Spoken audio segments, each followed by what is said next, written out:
Oui, Madame le maire, nous sommes encore une fois sur une délibération qui nous est présentée après de nombreuses demandes de notre part d'éclaircissement sur l'avenir de notre office HLM, que nous n'avons jamais eu. À peine nous disait-on il y a quelques mois qu'on s'orientait vers un rapprochement avec l'office d'Aulnay. Or, la loi, on la connaît, l'orientation, elle est prise depuis bien longtemps par toutes les villes qui nous entourent, et il ne me semble pas que les autres villes autour de nous aient fait les choix de montage et d'ingénierie, on va dire, administratif que nous sommes en train d'essayer d'aborder ici. Pourquoi? Parce que ce soir, en fait, nous n'allons pas, on l'a bien compris, statuer sur la création, puisque nous ne disposons d'aucun élément. Nous n'avons ni statut, ni définition claire du montant de la répartition. Nous n'avons aucun élément. On nous dit que ça arrivera à un prochain conseil municipal. Donc, de pure forme, nous statuons ce soir sur le principe, l'intention d'aller vers une société d'économie mixte. Alors, on fait le choix, ce soir, de nous présenter la création d'une SEM plutôt qu'un rapprochement avec un autre organisme, parce que ce qui nous était quand même proposé, c'était, et c'est la loi qui le prévoit, la loi Elan, de nous regrouper pour faire des économies d'échelle avec d'autres organismes d'office HLM pour atteindre le seuil critique des 12 000 logements. Il semble que personne ne veuille de nous, personne ne veut se rapprocher de nous. Pourtant, on est attractif, on a 6 000 logements, donc on fait la moitié du chemin normalement. Eh ben non, on arrive en décembre 2022 et il n'y a personne qui veut de nous. Même Aulnay, on nous explique que, en fait, on voulait aller vers ça, mais cela présente de nombreux désavantages. Alors, on n'a pas non plus d'éléments écrits. Il faut bien qu'on sache ça. C'est que ce qui a les difficultés d'Arkea Crédit Mutuel pendant ma prise de parole, on ne le saura jamais. Mais on nous dit, alors c'est Arkea Crédit Mutuel plus d'autres partenaires privés. Alors, soit c'est une faute, soit on essaye de se raccrocher aux branches. Mais en tout cas, aujourd'hui, nous ne sommes pas mûrs pour prendre une décision sur un ensemble qui a l'air très, très branlant, très mal ficelé. Et je suis désolé de voir que, après tout le temps que nous avons eu pour prendre des décisions, et alors que l'ensemble des autres villes sont déjà orientées vers des rapprochements, les conseils d'administration sont en train de se constituer, les présidents sont quasiment connus, il y a même des appels d'offres qui sont lancés pour les prestataires. Nous, on en est aujourd'hui à se dire, et si on pensait à faire une SEM en faisant rentrer Arkea Crédit Mutuel, qui est en guerre depuis 3 ou 4 ans, enfin je ne sais pas la date exacte, mais clairement il y a une procédure de désaffiliation du Crédit Mutuel avec Arkea, pour des raisons voilà, sur lesquelles je ne vais pas m'éterniser, mais clairement il y a un vrai problème de gestion d'Arkea. On nous demande ce soir donc de prendre une décision. Moi personnellement, je me rapprocherai du préfet pour connaître sa position et aussi connaître les éléments qu'il peut avoir à sa disposition sur ce qui motive la ville à aller dans un processus aussi acrobatique. On nous parle quand même de faire tout un processus en 4 phases où à la finale on rachètera, la ville rachètera à l'EPT le capital de l'office pour 1 800 000 €. J'aimerais avoir un exemple d'autres collectivités qui se sont lancées près de chez nous dans des montages de la sorte et qui soient si en retard sur la législation qui nous est imposée. J'aimerais, et je fais le vœu pieux, d'avoir de vraies informations sur le plan qui est, je l'espère, ficelé, parce que se retrouver avec une société d'économie mixte qui a une capitalisation sociale de 225 000 €, quand on voit le capital qu'on y transfère, quand on voit les actifs qui vont y être, on peut se poser quelques questions. Et alors, il y a aussi une question technique à prendre en compte.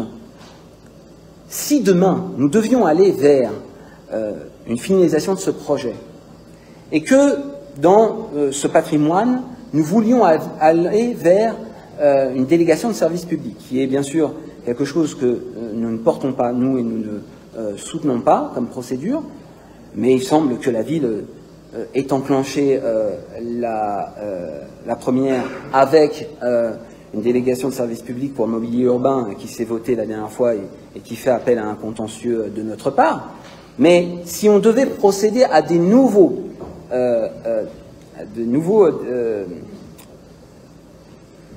marchés de délégation de service public, il faut savoir que la ville, étant partie prenante, ne pourrait pas voter.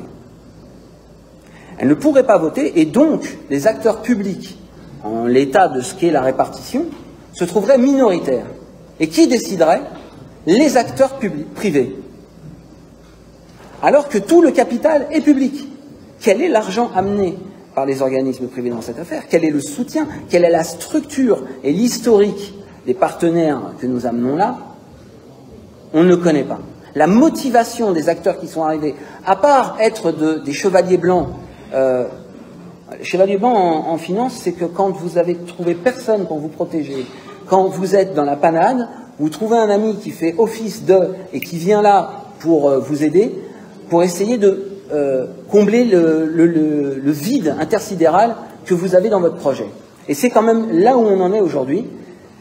Donc, nous voterons contre cette intention de création, puisqu'on ne crée rien ce soir, hein. On dit qu'on aimerait bien, qu'on voudrait bien, mais moi je crois qu'on ne peut point. Merci Madame le maire.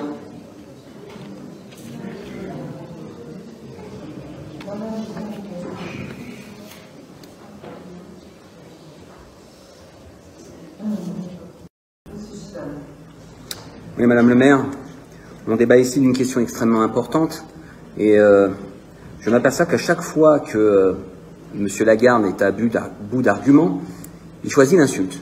Alors on a le droit aux âneries, aux chibaneries, on utilise encore mon nom pour le déformer et le salir. Il ne me semble pas que ce soit des propos que moi je tienne. Donc on va essayer de rester sur le débat. Non madame, Madame le maire, quand moi je traite quelqu'un de voleur, c'est parce que derrière il y a une décision de justice qui dit que vous êtes des voleurs. D'accord? Quand moi, alors je répète bien pour que ce soit bien enregistré. Donc, alors je redis bien pour que ce soit bien enregistré. Quand je traite quelqu'un de voleur, c'est parce qu'il y a un jugement qui a décidé que vous étiez des voleurs. D'accord? Bon, et on verra ça mercredi prochain pour la suite des événements. Donc voilà. Non, mais vous savez, j'attends la décision mercredi, on s'y retrouvera au tribunal. Donc je vois, c'est marrant parce qu'on a l'habitude de bien se connaître au bout d'un moment dans les débats. Quand vous vous énervez et que vous insultez, c'est que vous êtes à bout.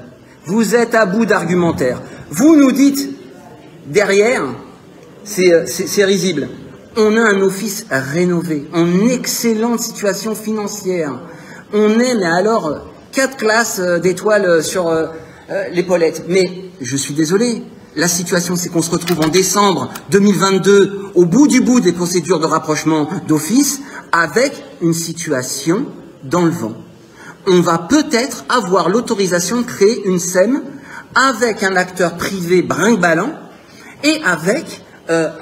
franchement, l'OPT, pour le coup, vu les 2% qu'il y met, il fait juste office d'acteur de présence. Le but, c'est quoi? Et vous l'avez dit, pour le coup, c'est clair, c'est la gouvernance. Ne pas perdre le pouvoir sur l'office. Conserver sa mainmise. Parce que dans les rapprochements qui sont demandés dans toutes les villes, c'est aussi des équilibres de gestion que l'on trouve. C'est-à-dire qu'en effet, on y trouve ce que l'on apporte, comme bien souvent dans un office. Si on ramène 2000 logements, on n'a pas le même poids que si on ramène 10 000 logements. Donc, je suis désolé de vous le dire, mais pour la gouvernance, c'est comme ça que ça se répartit. Peut-être pas pour la répartition au conseil, mais c'est comme ça que ça se répartit. Donc, vous essayez de nous vendre un truc où vous savez pertinemment que vous êtes dans l'approximation totale. Voilà. Donc, le but, c'est, vous me dites, mais on n'est pas les seuls, il y a d'autres établissements qui ont fait des SEM historiquement. Ah bah oui. Et depuis quand il n'y a pas eu de SEM qui a été faite dans le département? Vous parliez de la SEM de Noisy-le-Sec. Vous voulez qu'on rapporte les derniers faits divers de la SEM de Noisy-le-Sec?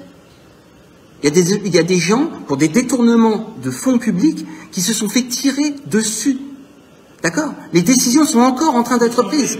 Donc, non, mais non, c'est... Ah ben non, justement, il y a encore un nouveau procès. Eh oui, parce que il y a eu un vice de forme tellement évident que même l'État a dû dire, non, attendez, là, on peut pas laisser s'en tirer les gens comme ça. Donc, et bon, c'est peut-être parce que c'est vos amis, mais il se trouve que on peut espérer que si on est plus autour de la table, on arrivera à apaiser les tensions. C'est sûr que quand on est tout seul, et qu'on gère tout seul, sans demander à personne, sans informer personne, on peut super bien gérer et dire à tout le monde que tout va bien. Peut-être que le rapprochement vers d'autres organismes sociaux nous aurait amené à un petit peu plus de modestie quant à notre gestion et aussi à des partenariats retrouvés. Donc voilà, on est sur une situation brinque-ballante. Vous me dites que vous attendez des décisions, moi j'attends des éclaircissements, j'irai les chercher, mais je peux vous dire que ce dossier-là, c'est un dossier qui ne sera pas prêt d'arriver à bout, parce que je mettrai le nez dedans. La Société des communes uniques, c'est un choix de faire entrer du privé dans quelque chose. Et vous l'aviez raison pourtant depuis le début. Vous aviez raison. C'est notre patrimoine social. Pourquoi l'offrir grand bras ouverts à des partenaires publics? À autre chose que du partenaire public. Pourquoi l'offrir au privé? Eh ben non, vous choisissez la SEM et pas un autre modèle qui nous permettrait de conserver le plein exercice dans un cadre public. Donc on verra où est-ce qu'on va avec cette démarche, mais je crois que vous êtes mal engagé, vu la tête que vous faites ce soir, et vu les insultes que vous préférez à mon encontre, c'est que vous êtes vraiment, mais à la fin de vos explications. On a 3 délibérations, il n'y en a aucune qui écrit clairement. Bel amateurisme, bravo.